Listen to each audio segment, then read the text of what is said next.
আরও দুইটা আছে। কালো শ্যাওলা ও আগাছা দখল করে নিয়েছে ভবনটির দেওয়ালে কারুকার্যগুলো যেন খসে খসে পড়ছে।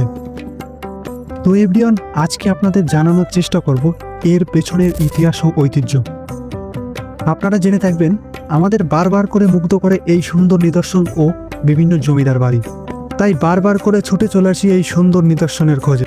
জেনে রাখা ভালো, জায়গাটার নাম মূলত টাউন নোয়াপাড়া এবং এটা অবস্থিত বাংলাদেশের বাগেরহাট জেলার ফকিরহাট উপজেলায় অবস্থিত।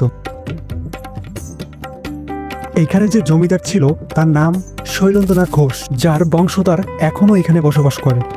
10 একর জমির উপর রয়েছে 3টি ভবন, যার মধ্যে এখন 2টো আছে এবং একটা ভেঙে এখানে মন্দির করা হয়েছে। বাড়িটির প্রবেশপথ দোতলা বিশিষ্ট সদর ভবনের মাঝ দিয়ে, যা কাছারি ভবন নামেও পরিচিত।